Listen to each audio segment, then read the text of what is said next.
এই জায়গাটা আসার জন্য আমাদের কল্যাণী থেকে বা কলকাতা থেকে মাত্র কয়েক টাকা খরচা। আর আসার পরে আপনি যা দেখতে পাবেন আমি এখন তাই দেখাচ্ছি, তারপরে বলছি।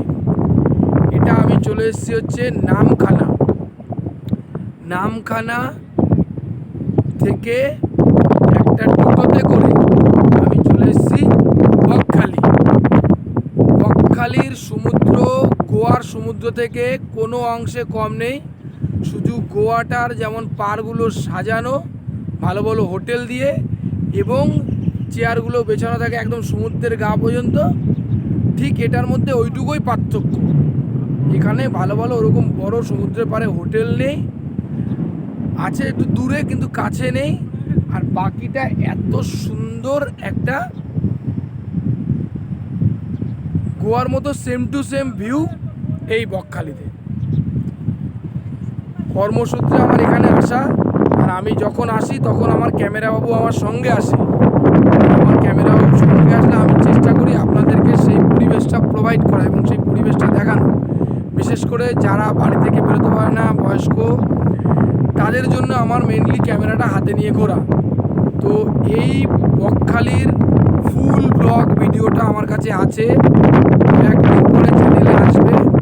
এত সুন্দর একটা পরিবেশ, মাত্র এখানে আসতে আমাদের কল্যাণী থেকে বা কলকাতার আশেপাশ থেকে, কল্যাণী থেকে টিকিট খরচা ট্রেনে 29 টাকা না 39 টাকা। আর ওখান থেকে টোটোতে আপনার নেবে হচ্ছে গিয়ে 25 টাকা। আপনি চলে আসবেন এই সমুদ্রে পাড়ে।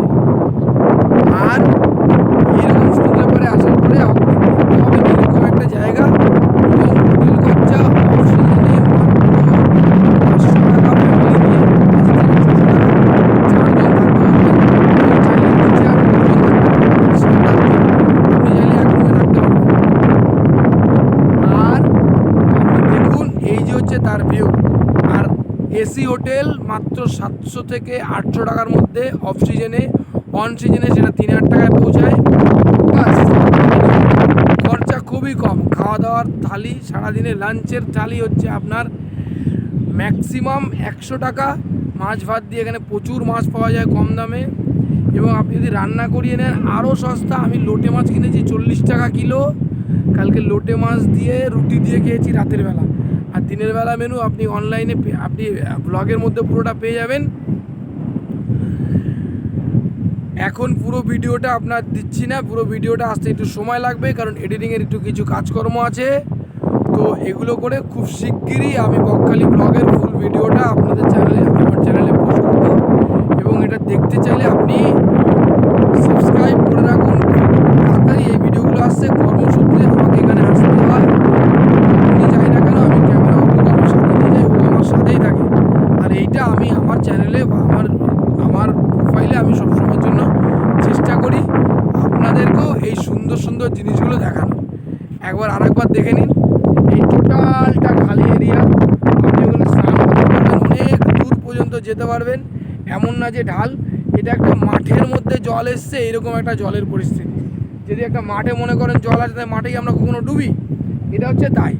ডুবতে হলে অনেক দূর যেতে হয়, কিন্তু সমতলের মধ্যে এই সমুদ্র। এখন সকালবেলাগুলো স্নান করার কোনো লোক দেখতে পাচ্ছেন না। চলুন, থ্যাংক ইউ, পরে আবার দেখা হবে। ভিডিওটা আমি পরে যখন নিয়ে আসবো, শুধু মানুষের কথা ভালো থাকলে আপনি চলে আসতে পারবেন। এত সুন্দর সমুদ্রের হাওয়া এবং গর্জনের আওয়াজ আপনি নিশ্চয়ই শুনতে পাচ্ছেন। আশা করি আমার কথা কিছুই শুনতে পারলেন না। Thank you.